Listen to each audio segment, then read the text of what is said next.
ദീർഘവർഷങ്ങളായി സോണിയാഗാന്ധിയുമായും പ്രിയങ്ക ഗാന്ധിയുമായും ആത്മബന്ധം പുലർത്തിയിരുന്ന ശശി തരൂർ കോൺഗ്രസ് അധ്യക്ഷ സ്ഥാനത്തേക്ക് നടന്ന തെരഞ്ഞെടുപ്പിൽ ഗാന്ധി കുടുംബത്തിന് പുറത്തുനിന്നൊരാൾ പാർട്ടി തലപ്പത്തേക്ക് വരണമെന്ന നിലപാടെടുത്ത് ആ പദവിയിലേക്ക് മത്സരിക്കാൻ ഇറങ്ങിയതിന് പിന്നാലെയാണ് രാഹുൽ ഗാന്ധിയുമായുള്ള ബന്ധം വഷളായി തുടങ്ങിയത്.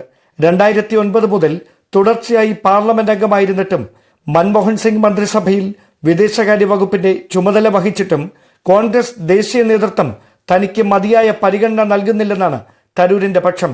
BJPക്ക് ബദലായി ഇന്ത്യ സഖ്യത്തിന്റെ നയരൂപീകരണത്തിലും വേണ്ടത്ര കൂടിയാലോചനകൾ ഉണ്ടായില്ലെന്ന വിമർശനവും തരൂരിനുണ്ട്. സംസ്ഥാന കോൺഗ്രസ് നേതൃത്വത്തിനെതിരെയും ഇതേ ആക്ഷേപം തന്നെയാണ് അദ്ദേഹത്തിനുള്ളത്. കഴിഞ്ഞ ലോക്സഭാ തെരഞ്ഞെടുപ്പിൽ പാർട്ടിക്കുള്ളിലെ ഒരു വിഭാഗം തരൂരിനെതിരെ നീക്കം നടത്തിയെന്നാണ് പ്രധാന വിമർശനം.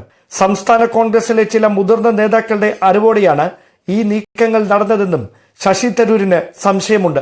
BJPക്ക് ഏറെ സ്വാധീനമുള്ള മണ്ഡലത്തിൽ കോൺഗ്രസ് സംഘടനാ സംവിധാനങ്ങളിലെ പോരായ്മകൾക്കിടയിലും തുടർച്ചയായി വിജയിക്കാൻ കഴിഞ്ഞത് പാർട്ടിക്കതീതമായ സ്വീകാര്യത തരൂരിന് ഉള്ളതുകൊണ്ടാണെന്നാണ് അദ്ദേഹത്തിന്റെ അനുകൂലികളുടെ വാദം. ഇടതുപക്ഷ നേതാക്കൾ വരെ ഏറെ പ്രശംസിക്കുമ്പോഴും സ്വന്തം പാർട്ടിക്കുള്ളിൽ നിന്ന് മതിയായ സ്വീകാര്യത ലഭിക്കാത്തതും തരൂരിനെ ഏറെ അസ്വസ്ഥനാക്കുന്നുണ്ട്. ഈ പശ്ചാത്തലത്തിലാണ് വികസന വിഷയം ചൂണ്ടിക്കാട്ടി കോൺഗ്രസ് വിരുദ്ധ നിലപാട് പരസ്യമാക്കി പാർട്ടിയെ തന്നെ വെട്ടിലാക്കിയുള്ള തരൂരിന്റെ നിർണായക രാഷ്ട്രീയ നീക്കം തന്റേത് ഒറ്റയാൻ പോരാട്ടമല്ലെന്നും വിദ്യാസമ്പന്നരായ പാർട്ടി അനുഭാവികളുടെ പിന്തുണ തനിക്കുണ്ടെന്നുമാണ് ശശി തരൂരിന്റെ വാദം.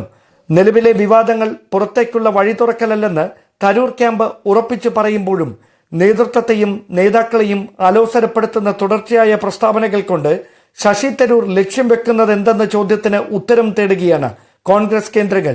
Dan Kurian, News 18, Thiruvananthapuram.